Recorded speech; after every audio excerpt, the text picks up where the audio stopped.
На аеродромот во Нук, Гренланд, слета воен транспортен авион на кралската војска на Данска.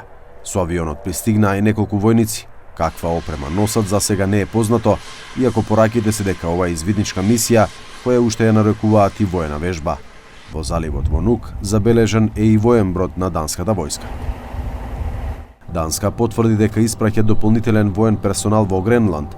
Во текот на вчерашниот ден неколку европски партнери, вклучувајќи ги Франција, Германија, Обединетото кралство, Норвешка, Шведска и Холандија, започнаа со испраќање символичен број војници или ветија дека тоа ќе го сторат во наредните денови.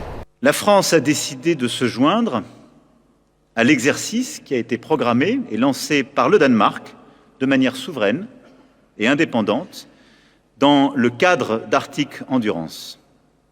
Une première équipe de militaires français est déjà sur place et sera renforcée dans les prochains jours par des moyens terrestres, aériens et maritimes.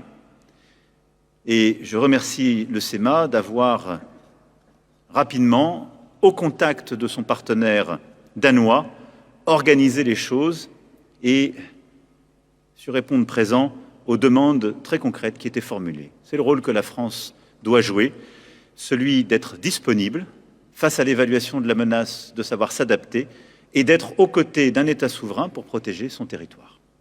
Движењето на трупите има за цел да ја прикажат обединетоста помеѓу европејците и да испратат порака до председателот на САД Доналд Трамп дека американско преземање на Гренланд не е неопходно, бидејќи НАТО како целина може да ја заштити безбедноста на арктичкиот регион во услови на растечки руски и кинески интерес. Но според Белата куќа, ова нема да го промени ставот на Доналд Трамп. Caroline, what about Greenland? You reportedly sent troops over there. Does that change at all what the president is doing on this?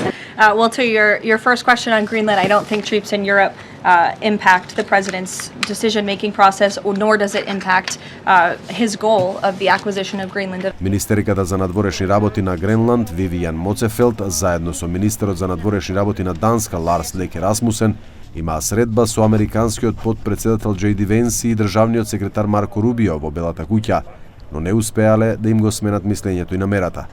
Данските и гренландските власти ги предупредија САД да не го заземаат островот, напоменувајќи дека очекуваат почитување на нивниот територијален интегритет.